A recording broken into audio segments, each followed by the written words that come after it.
Hello viewers, welcome to the REL Show with ENDY on IAMBEST TV, and my name is Endurance Onoto and I remain your host. There's been a lot of controversies going on about gospel artists featuring secular musicians in their songs, and also gospel artists leaving the church to sing secular songs. So we're going to be discussing about these controversies with our guest today. So our guest for today is Minister Igwe, a lover of God and a renowned gospel singer. So sir, please can we meet you?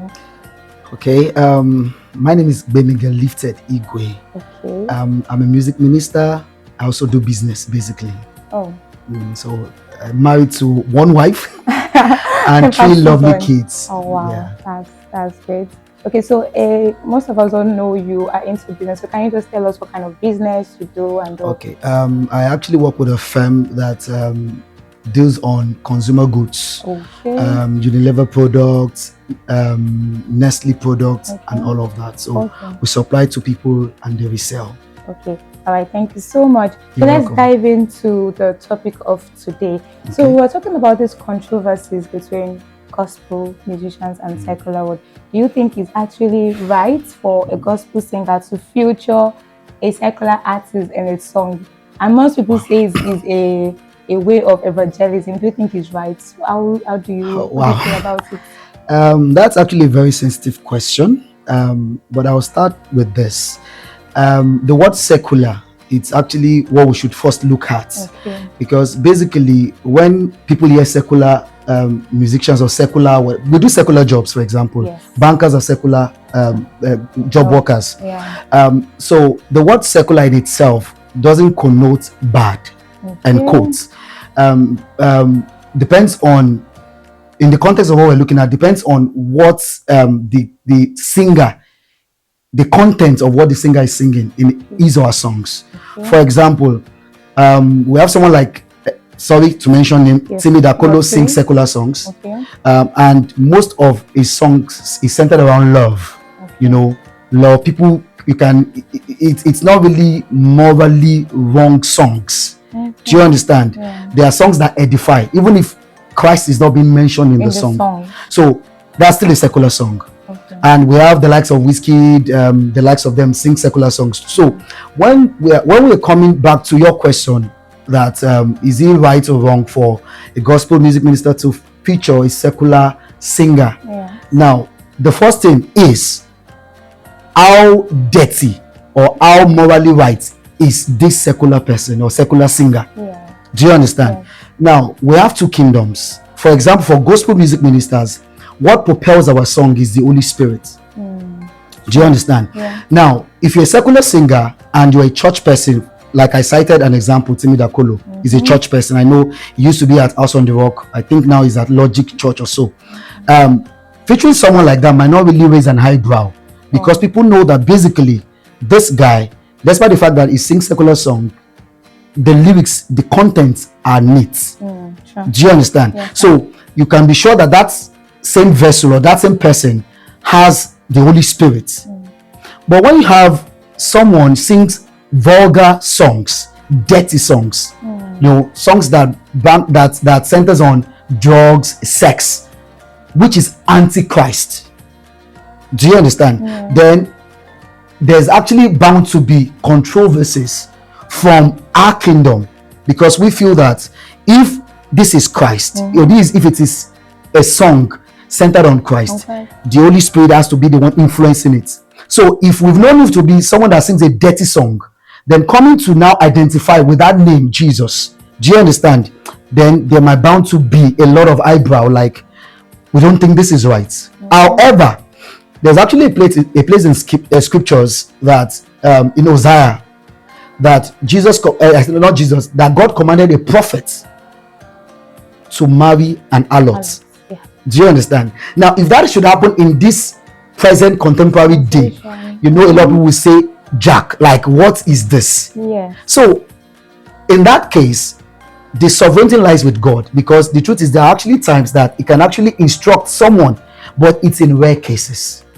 Do you understand? It's in rare cases where you have somebody just feature a secular artist, a dirty secular artist. Do you understand? Yeah. And you're saying, okay, it's God that led me, but it's actually between you and God, because we are not there. but it's in rare cases. That's my opinion. You Okay. understand? Yeah. All right. Thank you so much. So, if I would get you right to say, not all secular songs are actually bad. Yes. Okay. So there's some kind There's of even this guy, Tosin Martins. Olomi. Yes, that's yes, a love song. yeah. He's a church guy, but he sings secular songs. Yeah. Do you understand? So it has to do with the context or the content of that song, or what we know that person for. That's actually what determines how people react to who you're featuring on a particular song. Then also, let me say this lastly. You know, the motive also matters. Do you understand? Because the truth is, a lot of, and quote, our gospel singers now do this for fame, to chase clout, to get contents. Now, if those are the motives, then it is a no-no. A no-no. Yeah, but if it's still to reach God's people, and you're sure it's God leading you to this particular person, despite the fact that it's a secular. Take for example, if Ducey comes out tomorrow morning and says, God says I should. Do you understand? Yeah. The fact that we know him, we have a track record of his person. You know, the kind of eyebrow we see might not be that of probably another person that we know, like, okay, this person has a maybe shaky behavior or whatever. Do you understand? Yeah. So that's that. So basically, I just feel featuring a secular artist is not really the thing. It's just the fact that what is the content? What have we known this secular person for? Do you understand? Because for us, the Bible says, "Do not be unequally yoked with unbelievers." Do you understand? So now, so the word unbeliever means somebody that's antichrist. It does something contrary to God's will. Do you understand? So, but there are secular people that they are still church. They are still churchy. Sorry, they're still in church. The Holy Spirit still controls them. And so we don't have issues with such. All right, thank you so much. So, okay, so what about instances where gospel artists are leaving the church? Take, for example, in fact, we have a lot of them. Let's not even talk about instrumentalists that leaves the church and then go into the secular world to like relate to the secular. What do you think went wrong in that situation? Okay, I'll talk from experience because I'm not an instrumentalist, but at least God has helped me for several years. I've been in this industry, gospel music thing. You know, one major issue with the church is the fact that we don't encourage our own. Now, encouragement doesn't have to be money, and that's where a lot of us miss it. You know, when you talk about people leaving the church, maybe because they like money or they love money, you find out a lot of them, it's not even the money, it's the fact that they need care. You know, take for example, you have somebody that is a worker in your church, and maybe once in a while you just, how you doing? Or maybe he's a student, how you doing? What about academics? You know, or possibly, when are you going to wax your album? You know, now the person feels concerned, like, okay, this man or this woman, the leadership of the church are concerned about my growth. I was in a church in town. I used to be in my Tama. I was a praise worship leader in that church for I think 3 years. And in fact, they asked me how much should they be paying me. You know, Abuja thing is money. How much? I said no, I'm not the money kind of person, the money type kind of person. So they said, okay, fine, no wahala. Let me just start. So I started with them. I was there for 3 years. The truth is, they were not paying me like on a salary base or monthly base, but the pastor was so good. Like after Sunday service, he can just reach out to me like, Benga, come. Do you have food stuff at home? You know, sometimes they ask me, what are your plans? What are your goals? Now, in fact, when they changed, because they had to move him to another, you know, Redeem. They had to move him after certain years to another parish and all of that. I felt terrible because we built a bond, not on money, but on the fact that this man cares about me. So most of our church guys or instrumentalist singers, they just need more attention. You know, more attention, like this person cares about me. You know, this person wants to see me grow.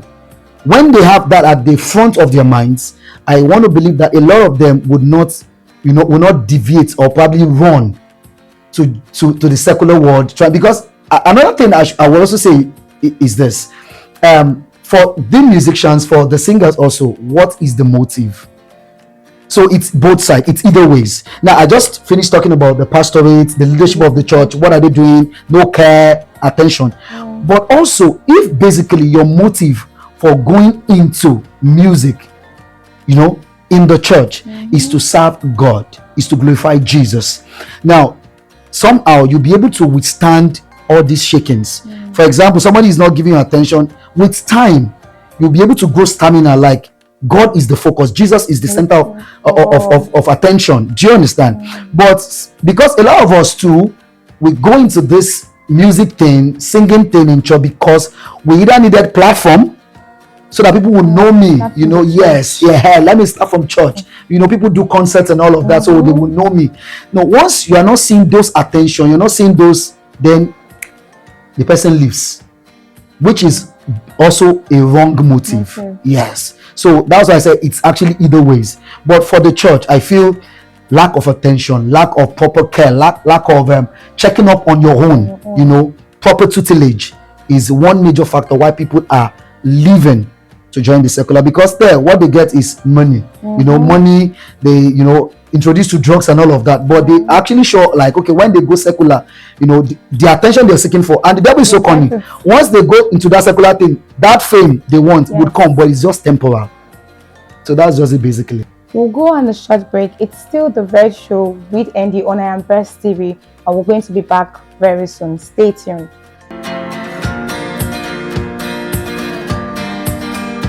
Welcome back to the REL Show with ENDY on IAMBEST TV, and we're still with our guest here, Minister Gbenga Igwe.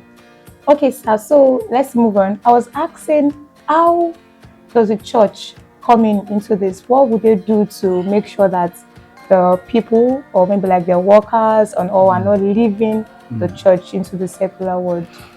Okay, I think first things first, I would advise basically, like, for most churches, there should be a solid foundation. That's actually one other issue about the church. There's this rush scouting for members, singers, instrumentalists, and while doing that, there are no proper checks. You just want somebody, you don't even know the person's background, the person doesn't even know what the church stands for. Where are we going to as a mission or as a church? They don't know. So when you have people like that, there are bound to be defaults. So I feel the first thing is basically, for everyone coming to the church, they should be properly groomed on what the church, that particular assembly, stands for. That way you instill loyalty into a lot of them. That's number one. Then number two, like I said earlier, there should be proper checks, welfare, on the supposed singers and musicians. Basically, when they feel loved, when they feel you appreciate them. Sometimes it might not even be the big money. It might just be, okay, God bless you, maybe a little token. Once in a while, the person feels, wow, what I'm doing here is appreciated. You understand? Then recommend them. For most of our pastors, they have links to other platforms. Do you understand? You can actually talk to a friend. Maybe you are in Suleja and you talk to a friend in Abuja, like, I have one of my boys here, or one of my girls in the choir. She's graced, she's anointed. Can she be a blessing to you? Can she, when you do things like that, they feel loved. They know you are part of the growing process, and somehow they build loyalty with your team or your assembly. I think when we do that, you see that a lot of anomaly in the church, or people leaving to the secular, will be drastically reduced. Okay, thank you so much. So in that context, it means that those are the ways whereby the Christian musicians can be encouraged. Or is there any other thing? I also feel, let me add this. I also feel, for example, if you have a singer in your, and you know this person, it's not like it's what this person does for a living. There are actually people that they sing in church and that's what they do. Do you understand? Like, they don't have any other, and that also brings me to it, like, I don't really understand why somebody will just leave his or her life to just singing and not doing other things. But there are people like that, like they have a brand, and that's what they do basically. So when you have people like that, I feel once in a while you can also ask, what's up? Do you have songs?